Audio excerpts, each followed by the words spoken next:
काव्यप्रकाशमध्ये त्यांनी जो सांगितलेला आहे तो रस आहे काव्यामध्ये, पण त्याच्या वाच्यार्थ आणि व्यंगार्थाला हानी पोचवणारा जर घटक त्याच्यामध्ये असेल तर मग तो काय आहे, दोष आहे. आणि तिसरा दोष त्यांनी म्हटलं की रस व अर्थ दोघांचेही पोषक शब्द त्यांना हानी पोचवणारा जो घटक आहे त्याला काय म्हणायचं, मग दोष म्हणायचं. की रसालाही हानी नाही आहे, अर्थालाही हानी नाही आहे, परंतु जे शब्द वापरलेले आहेत त्याच्यामध्ये काहीतरी गडबड आहे, तर मग तो काय आहे, दोष आहे. हती म्हणजे अपकर्ष. हती म्हणजे काय, तर अपकर्ष. शब्द वगैरेला म्हणजे वर्ण रचनेला हानी पोचवणारा जर घटक असेल तर तो दोष आहे. विशेष लक्षणम आह. मग आता आपण त्याच्यामध्ये पाहिलं होतं की हे जे दोष आहेत, मग शब्दांच्या विषयक जे दोष आहेत ते 16 प्रकारचे दोष आपण पाहत होतो की ते मग आता प्रत्येक दोषाचे विशेष लक्षण सांगतात. एकूण 16 दोषांचे नामनिर्देश करतात, नंतर प्रत्येकाचे विश्लेषण सांगतात. मग एकूण 6 दोष कोणते आहेत, तर दुष्टम पदम श्रुतिकटू च्युतसंस्कृती अप्रत्ययुक्तम असमर्थम निहतार्थम अनुचितार्थम निरर्थकम अवाचकम अत्र अवाचकम त्रिधा अश्लीलम संदिग्धम अप्रतीतम ग्राम्यम नेयार्थम अथ भवेत् क्लिष्टम अविमृष्ट विधेयांशम विरुद्धमतीकृत समासवत एव.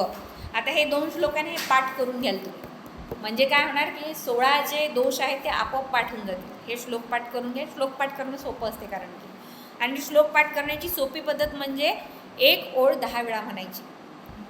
आणि होत नसेल पाठ तर सकाळी उठल्यावरती, झोपेतनं उठल्यावरती सगळ्यात पहिले ब्रश वगैरे करून फ्रेश होऊन सगळ्यात पहिले श्लोक पाठ करायचा, तेव्हा आपला माइंड फ्रेश असतो, तर लवकर पाठ होऊन जातात श्लोक. नाहीतर तसे दुष्टम पदम श्रुतिकटू च्युतसंस्कृती अप्रयुक्तम असमर्थम.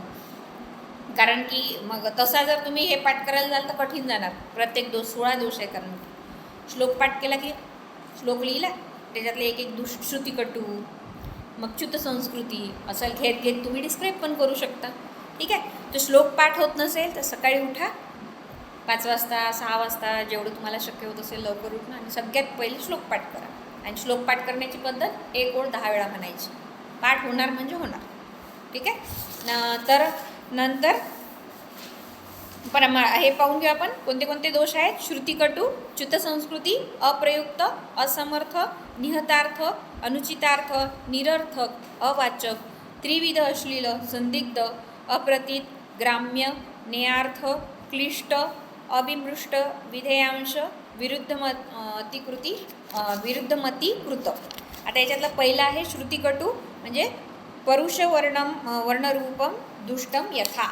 आता याच्यामध्ये ना प्रत्येक वेळेला तुम्हाला एक श्लोक दिलेला आहे आणि मग त्याच्यामध्ये कसा तो दोष आहे तो सांगितलेला आहे. ते श्लोक आता एवढे श्लोक तर पाठ करणं शक्य नाही. तो मी श्लोक पाठ करायला सांगितलं कारण की ते 16 दोष आहेत की जे पेपरमध्ये आपल्याला लिहायचे, तर ते पाठ करावं लागतील.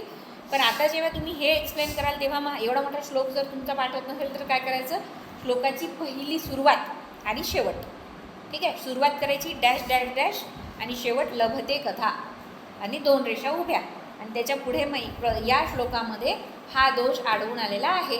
म्हणजे एवढं सगळं, कारण 16 दोषांचे 16 श्लोक पाठ राहणं म्हणजे कठीण होणार तुम्हाला. त्याच्यामुळे मग पण तुम्हाला श्लोकांची सुरुवात तरी लक्षात ठेवावंच लागेल. पण तर तेवढं तरी लक्षात ठेवावं लागेल की श्रुतिकटूचा अनंग गम अशी सुरुवात आहे. अनंग गम करून डॅश डॅश डॅश आणि शेवटी लाभते कदा असं करायचं आणि मग त्याच्यात लिहायचं. जेव्हा कठोर वर्णांचा प्रयोग काव्यात केला जातो व तो रसाला पोषक असतो तेव्हा श्रुतिकटू दोष होतो. मग आता म्हटलेलं आहे की कठोर वर्ण म्हणजे काय, आपण पाहिलं होतं की वर्णमाला जी आहे आपली क ख ग घ, मराठी, हिंदी आणि संस्कृतची वर्णमालासारखी आहे कारण की देवनागरी लिपी आहे. तर क ख ग घ न च छ ज झ न त थ द ध न आणि ट ठ ड ड न हे वर्ण आहे, व्यंजन आहेत. तर त्याच्यामध्ये क वर्ग म्हणजे काय, की क वर्ग म्हणजे क च्या लाईनमध्ये येणारे सगळे वर्ण क ख ग घ न. आणि शेवटचा जो वर्ण आहे प्रत्येक वेळेस तो काय, अनुनासिक आहे.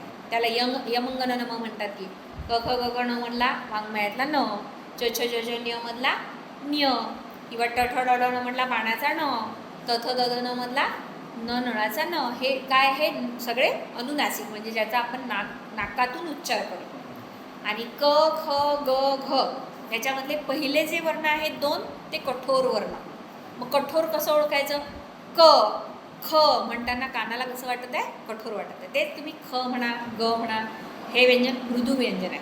ठीक आहे. त्याच्यानंतर च, छ, ज, झ, न मधलं पहिले 2 वर्ण च आणि छ हे काय आहे, कठोर. आणि ज आणि झ काय आहे, मृदू आहे. उच्चार करून पाहायचं, मग लक्षात येते की खरंच हे कठोर आहेत आणि हे मृदू आहे. ट, ठ, ड, ढ मध्ये पण तसं ट, ठ हे कठोर आहे आणि ड, ढ हे मृदू वर्ण आहे. हां, ते तर झालं उच्चारण स्थान, पण आपण कठोर आणि मृदू म्हणत आहे. कठोर वर्ण आणि मृदू वर्ण, की कानाला कठोर वाटत आहे ऐकायला. क, ख जेवढं तुम्हाला कठोर वाटत आहे तेवढं ग आणि घ नाही वाटत आहे.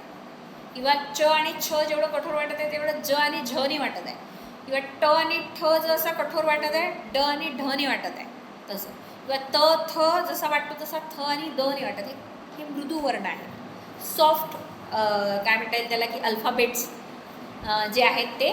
तर आता इथे त्यांनी काय म्हटलं आहे, की जेव्हा तुम्ही रस वापरत आहे शृंगार रस, तर शृंगार रस कसा आहे, हा मृदू रस आहे, की ज्याच्यामध्ये रोमॅन्स ज्याला म्हणतात, रोमॅन्टिक वर्णन ज्याच्यामध्ये आहे, तर त्याच्यामध्ये कठोर वर्ण वापरू नये असा दंडक आहे.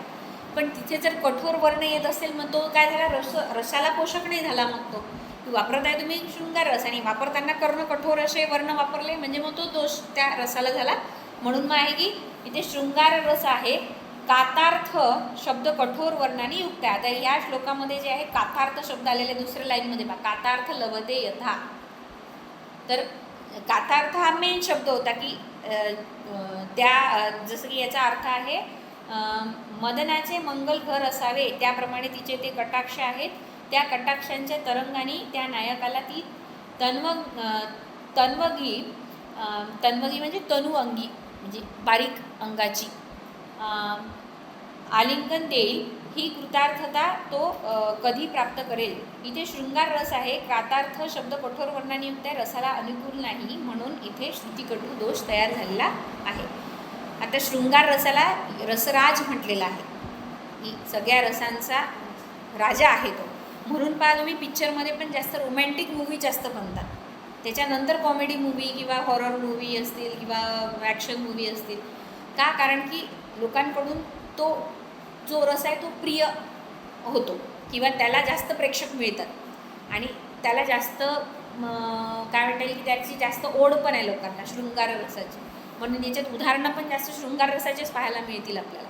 तर इथे म्हटलेलं आहे की इथे रस शृंगार आहे, पण इथे कठोर रसाने युक्त. क पण कठोर वर्ण, त पण कठोर वर्ण, थ पण कठोर वर्ण. तर इथे हा रस दोष निर्माण झाला. तर